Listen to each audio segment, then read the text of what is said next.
News रात के साथ मैं हूं फिजा कासमी। भारत के अलग अलग राज्यों से इस समय कोरोना महामारी के दौरान और इस त्रासदी के दौरान ऑक्सीजन की सबसे ज्यादा किल्लत सामने आ रही है।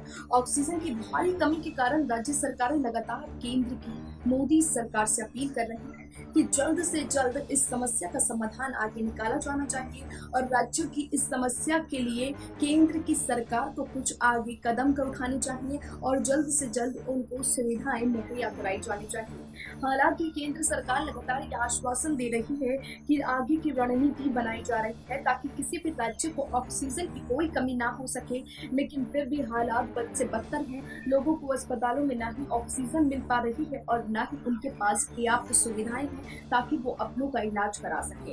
हालांकि अस्पतालों में बाहर ये पोस्टर्स भी लगा दिए गए हैं कि कोई भी अस्पताल में अब एंट्री नहीं दी जा सकती है क्योंकि ऑक्सीजन की भारी किल्लत अस्पतालों में सामने आ रही है, जिसके बाद और दिल्ली में समस्या सबसे ज्यादा गंभीर विषय बनी हुई है।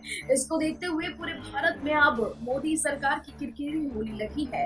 ऑक्सीजन की भारी किल्लत के लिए इस समय सबसे ज्यादा इज्जत और सबसे ज्यादा जिल्लत इस समय मोदी सरकार को झेलनी पड़ रही है, क्योंकि भारत एक ऐसा देश है जहां ऑक्सीजन का सबसे ज्यादा ऑक्सीजन यही बनती है। फिर भी भारत में ऑक्सीजन की भारी किल्लत ने अब सरकार की कार्य व्यवस्था पर सवाल खड़े कर दिए हैं। तो क्या है कांग्रेस और क्या है किस तरीके से कांग्रेस अब इस समय बीजेपी सरकार को आड़े हाथों ले सकती है? आने वाले समय में क्या होगी बीजेपी की आने वाले समय के लिए रणनीति और कैसे इस समस्या से समाधान निकाला जाएगा, इस रिपोर्ट में देखिए।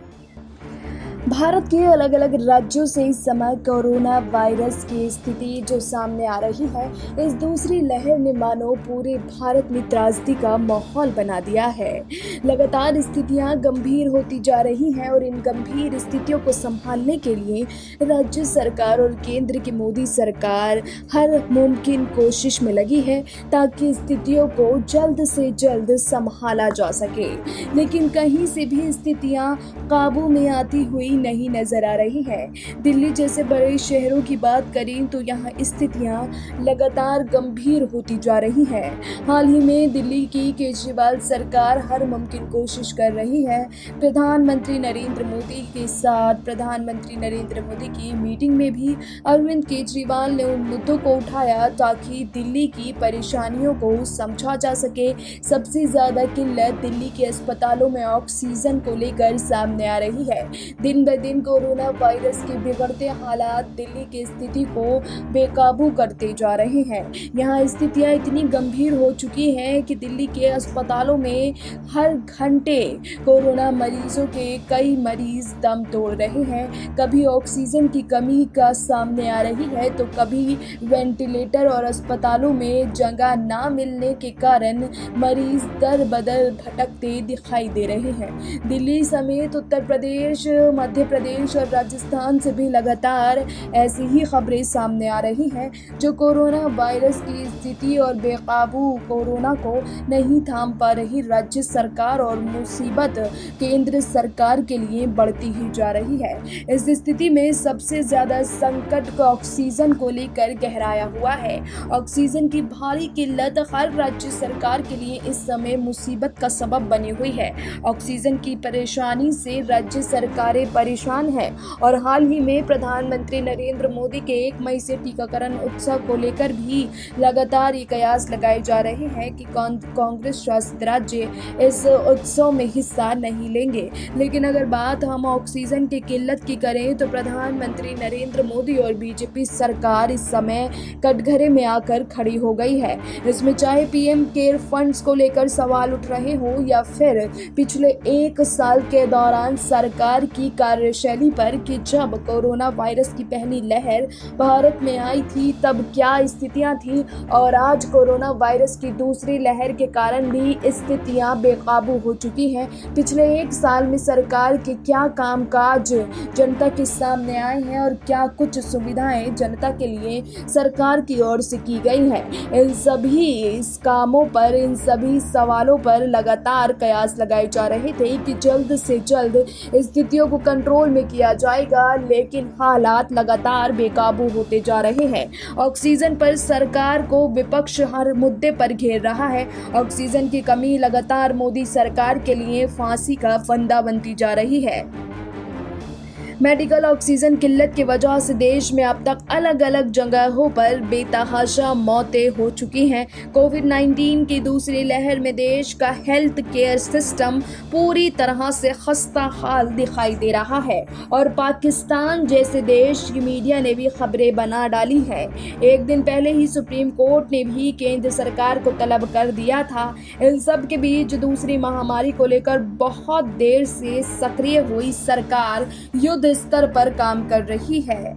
ऑक्सीजन सप्लाई को लेकर खुद प्रधानमंत्री कार्यालय ने कमान संभाल ली है, यानी एक तरफ से चीजें सीधे पीएम मोदी की आंखों के नीचे निगरानी में है, वहीं ऑक्सीजन पर मैदान में सीधे सीएमओ के आ जाने से भविष्य में समस्या का समाधान होने की बहुत गुंजाइश नजर आ रही है।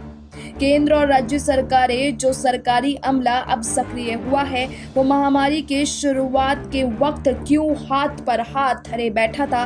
बड़ा ये सवाल इसलिए उठ रहा है क्योंकि जिन लोगों को जान माल का नुकसान हुआ, क्या मौजूदा सक्रियता से कभी उसकी भरपाई हो सकती है? जवाब है बिल्कुल नहीं।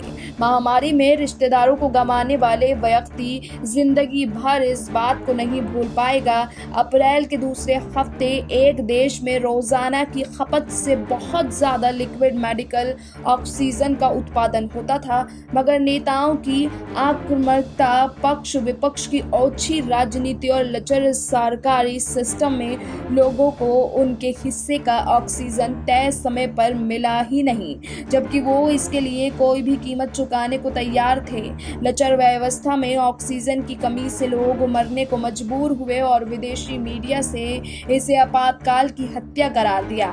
यह हत्या ही है कि वो सिस्टम के हाथों महामारी से जंग में ऑक्सीजन के मोर्चे पर हारे लोगों को जो नुकसान हुआ है उसकी कभी भरपाई नहीं की जा सकती।